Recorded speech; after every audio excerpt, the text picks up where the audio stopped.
was in church. What do you think? That is an intense passage, isn't it? This is a story that is very well known. I've heard this story growing up in church quite a bit. And we're going to explore this David and Bathsheba thing. There's a couple things I learned while I was studying this that really reframed the whole story for me. So we're going to dive into that. But first, I want to tell you the story of the very first roller coaster. Does anyone like roller coasters? We have 4 whole people in the entire building that like roller coasters. I used to like roller coasters. And then I have gray hair, and that affected roller coasters, I think, because last time I went on a roller coaster, everything was getting real dark. I don't know, it's one of those that goes upside down, and I was like, yeah, I'll do that. I used to love this stuff, and I got on there, and we went that first upside down thing, and I don't know if you've ever experienced the blackness coming in. I was upside down, I was like, oh boy. And then it came to a complete stop at the end. And it was one of those rainy days at Michigan Adventure when nobody was there, and they're like, want to go again? I was like, why not? So me and my son went for a second round. Same thing happened. All the blackness coming in, except a little bit more. And I was like, okay, this is the last time I think I will ever go on a roller coaster. I have kept that promise to this day. That's because I didn't go this year. But I have not gone on a roller coaster again. Now, roller coasters have gone on a ride since they was first thought of. And the very first roller coaster was actually at Coney Island in New York. And it was made in the 1800s. Here is a picture of it. Look at that beast. It was made of wood. And it had a train track on it. And it was called the Switchback Railway. Doesn't that sound like something right out of the 1800s? It does, the Switchback Railway. And I know that you're not, I don't like going on the wooden ones because then I don't black out on those, but I do get bruises because they just like jar you, like throw you from side to side. Those are not fun. But the Switchback Railway is not going to do that for you. Here's a picture of some people on the Switchback Railway. Look at that. That guy lost his hat. He's just like, wow. So this is the Switchback Railway. It was built in 1884 on Coney Island. The top speed was a mind-blowing 6 miles an hour. It was about 50 feet tall, 600 feet long. It had gentle slopes, and it lasted roughly a minute. And it didn't have like any engine in it or anything. It was just gravity powered. And they would just there's no seat belts or anything. And you just sit on this bench with wheels, and they would literally just push you off the edge. Now, if you're back in the days, we drive, 75 miles an hour, right? On the highway? 75? Yeah. So we're used to breakneck speeds like, 6 miles an hour. They're used to walking, running, and maybe trotting on a horse. So they didn't, they thought that, cars going 25 miles an hour was a grand thing. Like, look out, everybody. They'd come through with like announcements and horns and like, cars coming through the city. Everyone had to get off the road. Here it comes at 15 miles an hour putting down the road. That's how it used to be. 6 miles an hour was a big deal, especially when you're just sitting on a bench, strapped to the thing. You're just pushed over the edge, and they're like, "Ooh, this is fun." But you can see that guy lost his hat, and he's bumming. Now, you kind of compare this ride, the very first one, to the largest roller coaster that is built today, the Kingdom Car. Look at that thing. That is one I will not go on. Has anyone ever been on the Kingdom Car?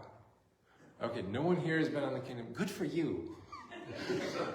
This is the Kingdom Car. It's at Six Flags, I think the Illinois one. And it was built in 2005, 456 feet tall. It's 3,118 feet long. The drop angle is a direct down 90 degrees, and it lasts 28 seconds, and it has this hydraulic launch system. The max speed on this thing is over 120 miles an hour. I had to Google that one. I was like, how fast does this thing go? There was a picture of this teenager, and he had like this red mark on his face in the shape of a bird. It was a news article, but somehow this bird didn't see this 128 mile an hour roller coaster come and smack the kid in the face. I don't think the bird survived. The kid did. But this Kingdom Con, I am not going on this. I do not want to go on this. I went on the Millennial Force. That was the last big one I went on at Cedar Point. And I tell you, every single roller coaster after that was just like yawn. Like, what in the world? I did it first thing in the morning, ran right there, and we did that. And I don't know what drop that thing has, but I know that it feels like you're upside down when you're like about to go over the edge. Lord have mercy, I didn't do that one again. I was a little bit younger and more dumb at that time. I went on that one, and yeah, that was intense. Never did Kingdom Come. But you can see that these two different things, like back in the 1800s, 6 miles an hour. Now we got them going 128 miles an hour. That's a big difference. And people like roller coasters. The original one, the Switchback Railway, was made because it was supposed to be an illustration of life. Believe it or not. It was an illustration of life, that there are some ups and there are some downs in life. And on the way down, it's a little bit scary. But then you come out and you level off. But in the end, it was really fun. And now, when you get on the Kingdom Come, that's an illustration of modern day life. Where you just wet yourself because you're just, it's so intense. And then you're like, oh my gosh, it's over. Thank God. So these are illustrations of life, right? But when we get into the stories of Samuel and Kings and Chronicles, it's like a roller coaster. If you've ever read through those Old Testament books, it's like everything's going great, and now everything is like falling apart. Everything's going great, everything's falling apart. And this is because of when our very first Sunday of this series, back when we were looking at 1 Samuel, and God said in 1 Samuel 8, you really want a king? This is what it's going to look like, guys. You're going to be on a roller coaster. And basically what God said back in 1 Samuel 8 can be summed up with this. When you tie your well-being to another person, you experience the roller coaster of their inconsistency. That is the story of Samuel and Kings and Chronicles. And it's the story of life ever since then. When you tie your well-being to a person, a parent, a priest, a pastor, what other P words can I use? President, politicians, news, I just went up, news anchors, and, you know, like my brain is not keeping up with the espresso, like our celebrities, there's where it is, celebrities, things like that. When we tie our well-being to another person, then we are going to experience the roller coaster of their inconsistency. And that is the story of Samuel's, 1st, 2nd Samuel, and Kings, and Chronicles. It goes over and over and over again. So this story about David and Bathsheba is very much like that. David, you remember Saul was the king, and he was the very first king. He's like, all right, I'll give you a king. He'll be really tall and really handsome and really strong. That's what y'all like, right? And he was like, okay, well, you get that guy. And he messed up, like big time, twice. And God says, all right, I reject Saul. I'll give you David. It took him like 20-some years to actually get to the throne after he was anointed king, because Saul didn't want to let go of the throne. But David he had a lot of integrity to him. But we see that David he's at the pinnacle. Last week we looked at David has conquered all the enemies. Everybody's all dead now. It's like, all right, all my enemies are subdued.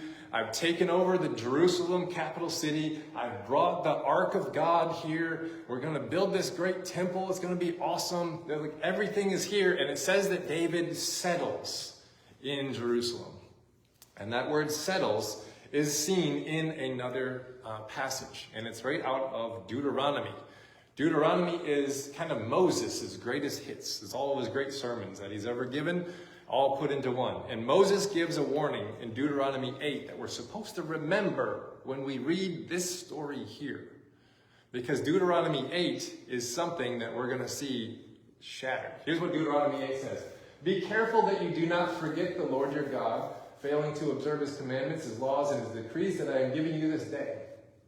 Otherwise, when you eat and are satisfied, when you build fine houses, and there's the word settle down, and when your herds and flocks grow large, and your silver and gold increase, and all you have is multiplied, then your heart will become proud, and you will forget the Lord your God who brought you out of Egypt, out of the land of slavery.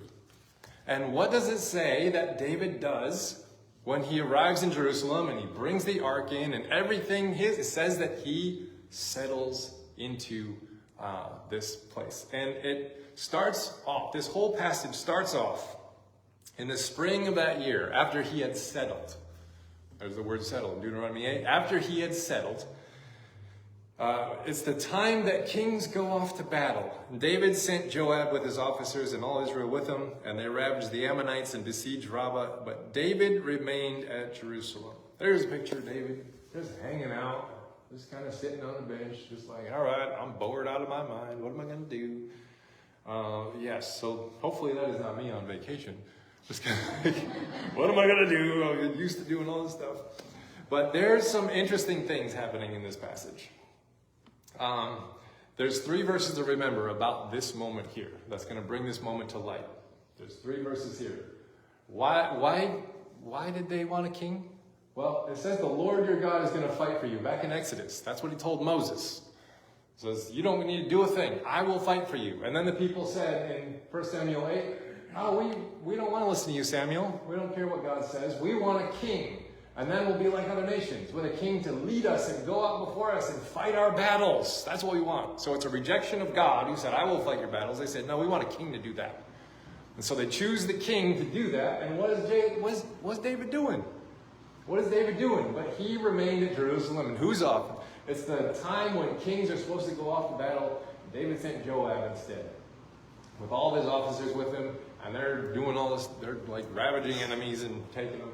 It's a very violent, the Old Testament's violent. Just got to say it. Doesn't mean that we glorify it or justify it. It just is what it is. It's Iron Age, Bronze Age document.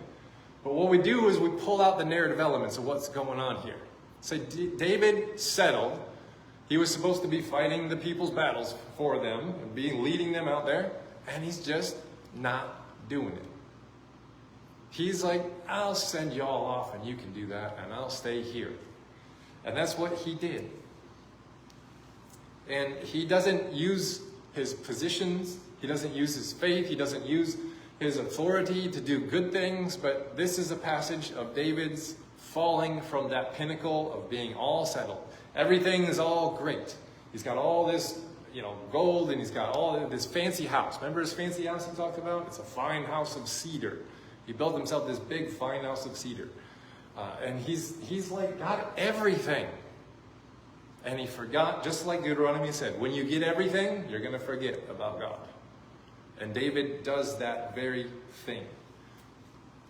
And this next section here, he's breaking the laws, what he's doing. Because when we tie our well-being to another person, you're going to experience the roller coaster of their inconsistency. And David is really inconsistent here. Remember David and Goliath? He did a great job on David and Goliath. And now he's just kind of like, I'm settled. This is great. I'm just going to hang out here. But now it says here, there we go. It happened late one afternoon when David rose up from his couch. Okay, he's supposed to be out at war, like battling and fighting and doing all this stuff. And it like makes emphasis that says he's like laying on a couch. I was looking for like, what do couches look like that are really, really old? Really old. I found something very similar to David's couch. I think we had one of these up in that upper room back before we redid it. This is like actual ancient Near East culture. No, I actually couldn't find one. But who has couches? Like, not we do because we have couches. But in this day and age, people don't have couches. They sit on like pieces of stone, rocks, and maybe like a stool or something. But wood is like a hot commodity. You don't get a lot of wood. There's lots of stones. Everything is made out of like stone and clay and terracotta. People don't just have couches and stuff. But David's, because he's very rich, he's the most powerful person there, he has this fancy old couch, just like this thing here. And it says that he is just kind of like, he got up from his couch and he's walking around on the roof of his house. And from his roof, he sees a woman bathing. Now, this is where the fundamentalist in me, I grew up in the fundamentalist church, is like, well, shame on that woman for being all naked up on the roof. Like, what are you doing? Seriously, woman, what are you doing? And that is a difference of culture that we're in. And this difference of culture kind of plays out.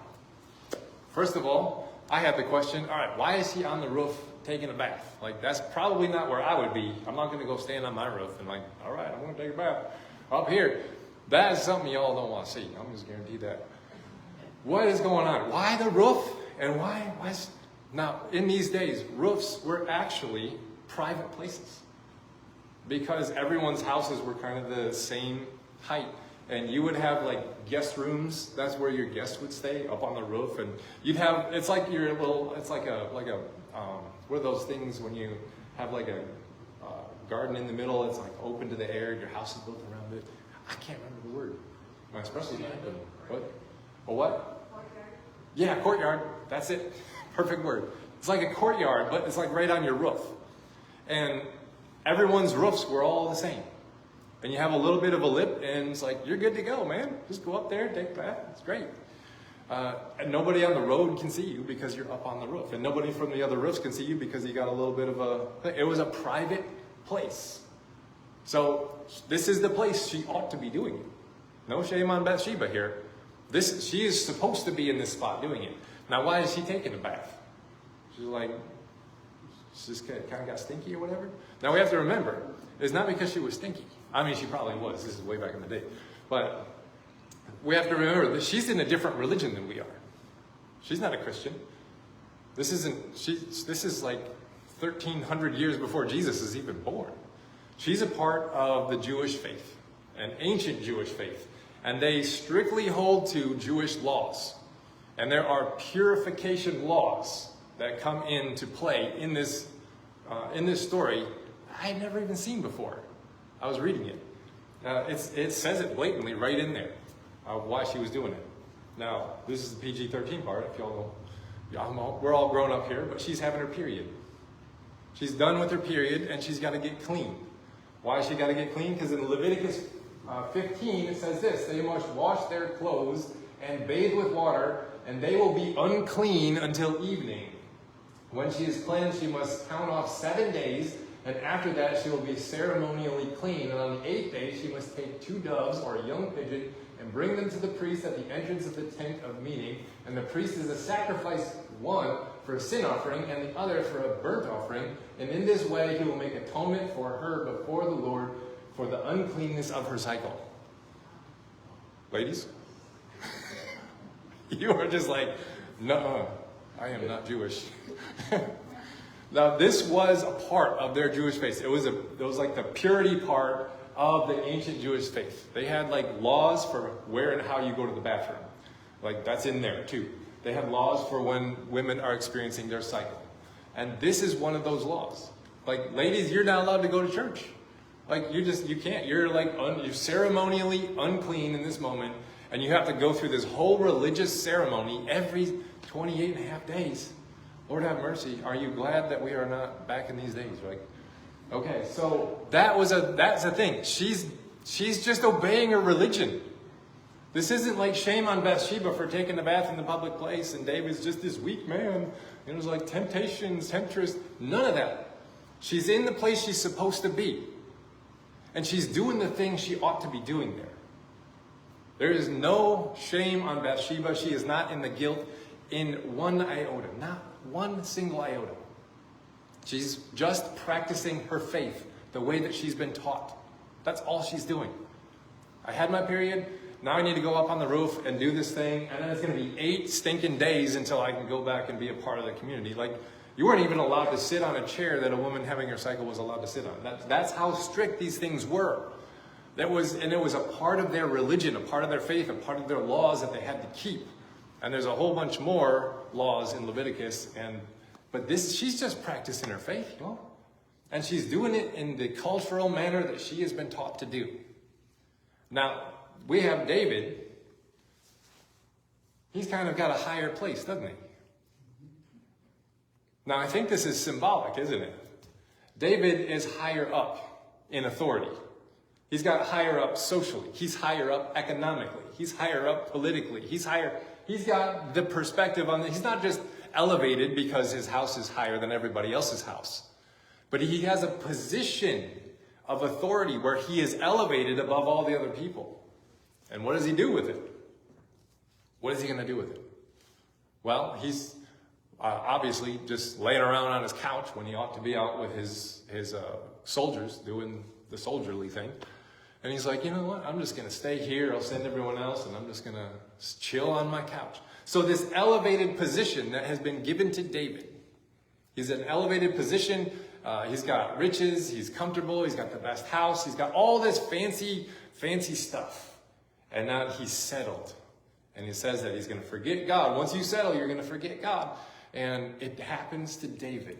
Even though he was the man after God's own heart, even though he was the one who defeated Goliath, he was the chosen king by God that says, I look at the heart and not, the stature of the person.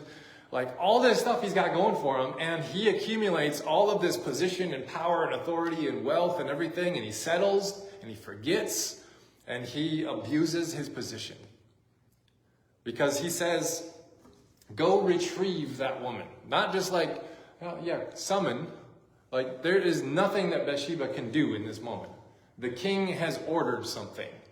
And he's like, retrieve her. And the Hebrew word for could you go get her is like how you would summon like somebody to go get a package for you. Like, just, go get that thing.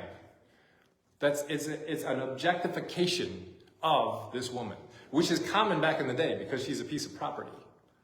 Whose property is she? It says that she is Uriah's wife.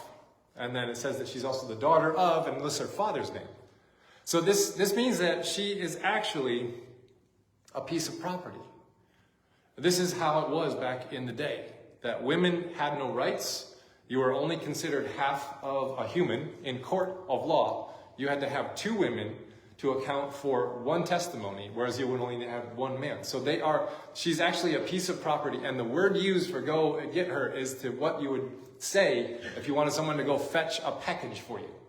And so he does that, he rapes her, and she goes home. He interrupts her worship with this. That we got to, she's worshiping God in the way that she's been taught, according to her religion. He interrupts that. There's supposed to be 8 days where then she has this offering made and then she's clean. And so David is actually violating his religion while she's observing hers. That is something that's really powerful in this story. And the Bible is not going to sugarcoat the king can't do no wrong kind of stuff. No, it actually glorifies Bathsheba's faithfulness over David's in this moment. And that is something that the Bible is radical about. It will point out the flaws in its heroes. And David was a hero of his day, and he's actually a descendant of Jesus. Jesus is going to come out of his family line. But she is given more honor. Now, what is David? She says, I became pregnant. She tells David, I became pregnant. What's David going to do? So David does something sneaky. He's like, I know what I'll do. All my people are off in battle. I'll fetch Uriah, her husband, get him to come back. And when he's back, obviously he's going to sleep with his wife, and then we can just blame it on him. And Uriah is a Hittite. He is not an Israelite. He's a Hittite. This is another important factor. So he fetches Uriah. And he says, Uriah, come on back. Uriah comes back. And you think he would be like, all right, go, wash your feet and all that kind of stuff. And obviously, you're going to go hang with your wife. And he's like, how can I do that? All of our people are out in battle. The ark is out there. I can't do that. He sleeps in the servants' quarters. And David's like, oh my gosh, he didn't do it. My plan it was foiled. What do? He gets him drunk. That's plan B. I will just get him totally schnookered. He gets him plastered drunk. He's like, now, obviously, he's a little inebriated. This'll work. And no, Uriah has so much honor in him. The Hittite, who's not an Israelite, who's not the king, who's not the hero, he has more honor than David does. He's like, how can I do that? No. So the next day he's like, all right, I'll take this letter back and give it to your commander, Joab. He's like, all right, yes, absolutely. Takes the letter that has his death sentence in it back to Joab. The letter says, all right, this guy is Uriah. I need him dead. So put him at the front of the battle. Charge towards the gates of the place. And when the battle intensifies, pull back. Let him die. He does it. Uriah has so much honor that he actually brings his own letter. He didn't read it. He didn't trash it. He took good care of his letter, hands it to the guy, And he reads it and he's like, oh my gosh, this is the guy. Like, that's you. And he's like, all right.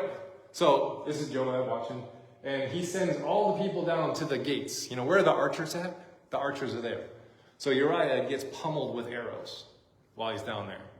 Just absolutely pummeled with arrows. But guess what? Other people died. Because this wasn't a good war tactic. You don't send people to the gates to get shot with arrows. He's like, but I can't send Uriah alone. So Joab is like upset at David that he made him do this. And he lost not just Uriah, but he lost other men. And so he sends a messenger back. He's like, tell David it's done. But you also let him know that other people died. Other people lost their life because he wanted this done. And I did it. He says, I don't want David to get mad. So he lets David know. And now what is he going to do? The way to cover this up is perfect. I will marry Bathsheba. Not to give her honor, but to appropriate her as my property. Now it's a silencing technique. And now she can't say anything about anything that ever happened. So Uriah is dead.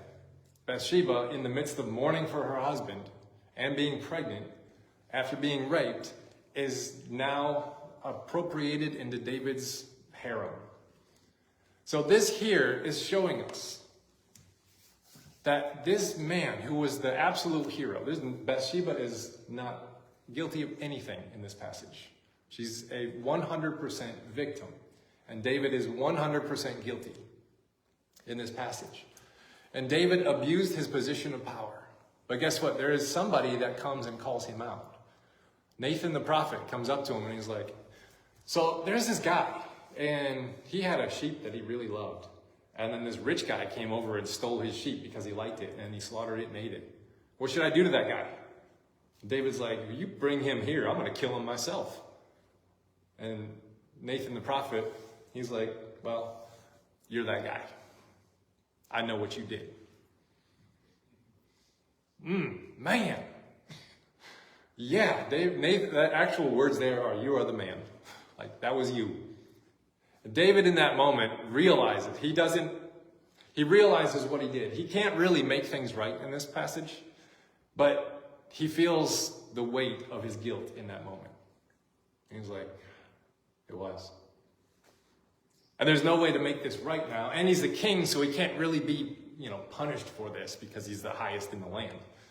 So it just kind of like, I did it, I'm sorry. And then the story just moves on. But this is something that we're supposed to recognize. When we tie our well-being to another person, you experience the roller coaster of their inconsistency. Even David, the hero that slayed Goliath, the one chosen specifically by God, man, he messes up big time. But God will redeem not David's story, because he's now a fallen hero. He's not going to redeem his story, but he will make sure that David's line is preserved as the monarch, because Christ will come from him. And so this promise remains. Not that I'm going to make it all better, or that we're just going to erase what David did, or just move on, and are we still, love David and he's a hero. It's like, no, he's shamed in this moment. He has no redemptive value in this moment, but God's promise to bring Christ through him, God does it for God's name, not for David's. And so we have to understand that. And so here we are in this passage. It's, an awkward passage. But what do we do with this passage? There's a couple of reflection things we can think of. The first one is, what roof do I stand on that comes naturally with my gender or race or career position or country of origin or economic status or education level or age?